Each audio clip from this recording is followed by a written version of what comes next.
Is it now counting? Good. Yeah, now it's going. Right, that's it. Brilliant, thank you. Right, I'll see you in a minute. So Steve Extra Rider's just been out and about. I don't know whether you can hear me, but I'll shout. We can hear him. Yeah. I've had to listen to him all weekend. That's all going in. Yeah, enjoy. Bye, everyone. See you later. See you in a bit.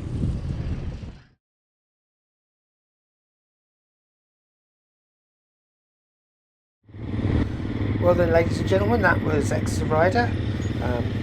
Steve had just been out on a Triumph TF250 and for some reason I got conned into having a go myself. The real reason being I really could do with a nice lightweight bike, and I could also do with a low seat height. So, well, I only do gentle green laning and gentle riding, so what could be better than a very high seated enduro machine? Yeah, okay, so it shouldn't really be ideally suited, but it is light.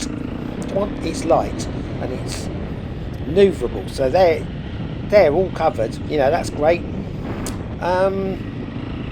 So how did I get on at the ABR 2025? Excellent event, by the way.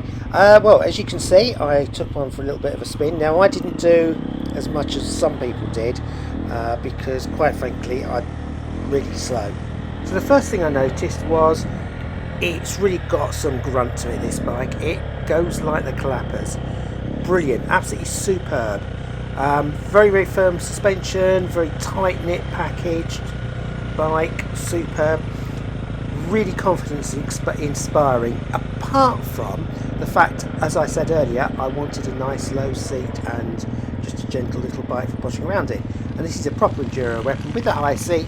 And oh, that was close. The reason I had a problem with that was because it's a proper enduro weapon, everything's tucked in tight, really tightly into the body of the bike. And I was having trouble sorting out my gears. And then I suddenly realised, oh yeah, I've got to be on real tiptoes, only on one side, to put a foot down. And that was actually on a slope. So I did quite well, really, not to fall over and embarrass myself. But hey-ho, onwards and upwards, as they say. So off we go. The bike just pulls like a train. And if you want to go where you want to go, you just look there, tiniest amount of throttle movement, and she's off. And honestly, it's planted. Now, I couldn't understand why it was so planted. Excuse me. Now, I'm going to be sceptical here. You know, this is a cutback, very, very raw. Yes, I know I'm speeding. Yeah, whoops. A cutback, very raw machine, and therefore it's designed for competition. What I didn't know was that when someone said, "Oh yeah, it's got traction control," I didn't really twig that they weren't lying. I just thought it might be something they were just saying to sell the bike. But no, it has actually got traction control. Turn in is exactly where you want it to be, nice and tight. Now, I did have a problem. As you can see, I didn't turn in. Now, that's not the bike. That is purely my own incompetence. I didn't slow it down early enough, so then I just ran in too quick. And quite frankly, I didn't feel I was in any danger. It was great fun. So I've now got to try and play catch up, not as the case may be. So to say, I'm not after a fast bike. These are a proper race bike. They're brilliant machines.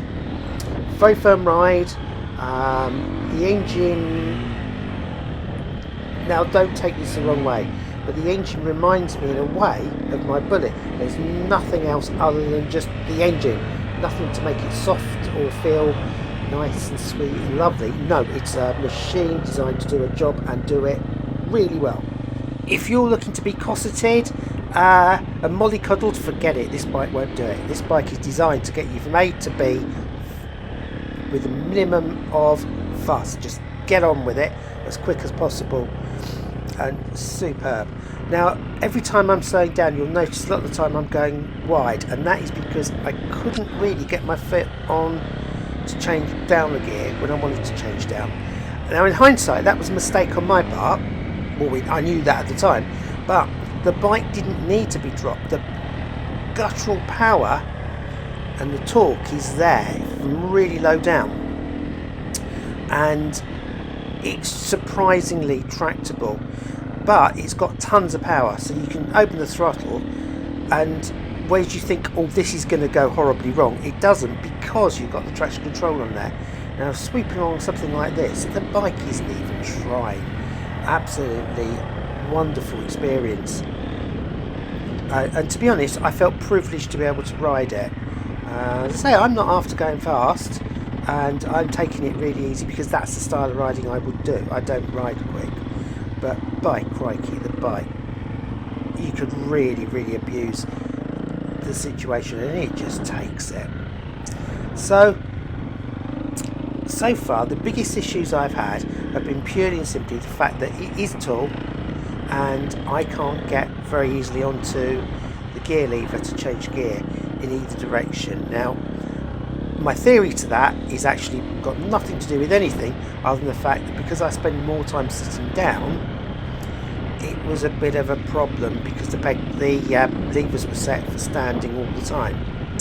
Now, talking of that, one of the things I did find was that when I'm standing on this particular bike, I found I was almost pulling at the bars backwards, and I found I was gripping really, really tight, pulling back, and I don't really know why that was, apart from obviously incompetence. I was just to steady myself. Now, I'm putting it down to the fact that, you know, I've got rubbish back muscles, etc., but it was a bit of a strange sensation, and it's something I have had before, but not on many bikes, but I have had it a few times. But I'm putting that down. Maybe it just needed a set of bar risers to suit me, but there you go. As you can see, those that wanted to go faster have gone way ahead of me, but hey ho, you know, I get more time on it, I'm enjoying it more. That's my excuse. I'm sticking to it. Now this is where, as you can see, that the Ragley Hall site is quite sandy, and so a lot of the ABR facility was like this year. The weather was really good, so everything came out nice and dusty, and it was like riding very soft on top, but then below there was grip. Now watch this, this is amazing. This Himalayan digs in, flies up. I can't see anything. I open the throttle, and honestly, I just opened the throttle. I didn't care that there was nothing to see. I was still in the wrong gear, got on with it, and you know, that bike went up that hill. I felt I was being looked after, which you wouldn't expect in an enduro weapon. You'd expect it to be fighting you or being a little bit less than supporting, but supportive. And this thing just looked after me, just shoved me up that hill, and it was like, God, this is just wonderful. I wish I could spend time getting to grow accustomed to the bike. My problem is I do take time, and again I ran a bit wide there. Hey, trying to avoid the real dust, and you know, I overdid it. But does the bike all right? Yep, brushed it off and looked after me again. So superb rev range. It's tractable at the bottom, but will rev all the way without any fuss and with great determination. Yes, it's got very firm suspension, but on this kind of terrain it was rewarding to ride. No issues with it. As I say, it's got a 955mm seat height, produces something like 40 odd brake horsepower, weighs about 112 kilos. It is a fantastic package. If you ever get the chance to ride one. Honestly, absolutely amazing. Now I've decided at this point I'm going to take advantage of the fact it's done one lap, and I'm going to pull in. I didn't want to hold anyone up because I'm not a fast rider, and that bike was getting me really excited. So I looked back later and I found out I was actually showing something like, well, as you can see here, it registered 147 beats per minute on my old ticker. Now I am an old so-and-so, and that's not far off. That's only about 5, 6, 7 beats per minute off maximum that I should ever really go to these days. So blimey, that bike really did send me pulse racing, and I loved it. If I could just get one slightly lower with softer springs, I'd buy it tomorrow. Now, let's just have a look at the technology on the handlebars. On the left-hand handlebars, you can see it's got traction control, it's got different maps on there, it's got the road legal kit. You can see the switching for the lights, the horn, and switching for the indicator. You've got your legal speedo and your hours for service intervals. On the right, you've got your start and stop buttons. So there you go. Fabulous bike, great value for the kind of machine it is. Just one issue. When I put it all onto a comparison website, this was the answer I got. I'm sure you could get it insured elsewhere, but hey. Brilliant bike, heartily recommended, and thanks to Triumph for letting me have a ride at the ABR. So this was just a quick impressions video taken at the ABR Festival 2025. I hope you enjoyed it. It's not very good, but it's just something. Thanks very much for watching again. Don't forget to like, subscribe, and all that malarkey.